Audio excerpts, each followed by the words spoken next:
مننه سلامت سي شان در ورسېدل سم سي ما خو کوشش وکړ چې ما زه ښه در واستم وعلیکم السلام په خیر لوړ کښېنه وروره ما درته ویلي چې راځې دفتر ته لوړ کښېنه سلامت سي په ښه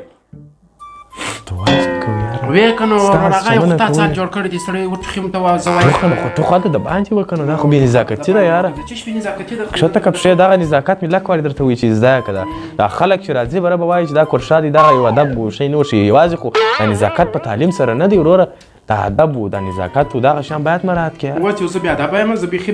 هېڅ نه پوهېږم ښه ته که پښې ښه ته که بدکار دا خلک درته ګوري وروره ورور هغه خو دغه راته ورته سلام علیکم سلیمان صاحب په خیر خیر خیرت په خیر ورسېدله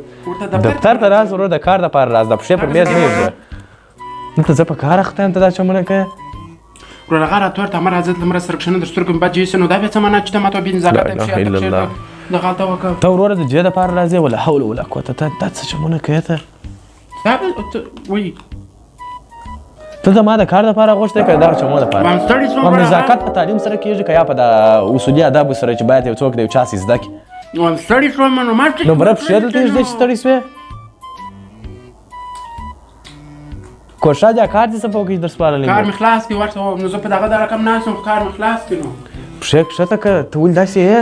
د ادب یې زده کړه ورور هغه په دې کې بیا زما رنګ را بد دی زما دفتر رنګ را بد دی څوک به راسي میلمه به راسي وایي دا څه چمونه کوي وایي دا لکه چې دوی ورسولي د ادب نه وایي چا درته وویل بره بیا په هغه ګړې ماته ووایه ته ولاړ شه وروره ولاړ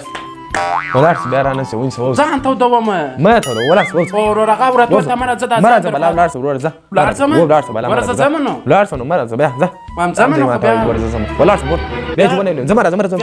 پورته مه راځه ځه دغسې بې نزاکته خلک مې نه دي په کار چې پښې پر میز راته کښېږدي بیا رانسې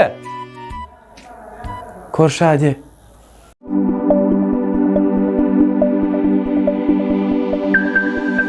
باور ستاسو بازار موندنه زموږ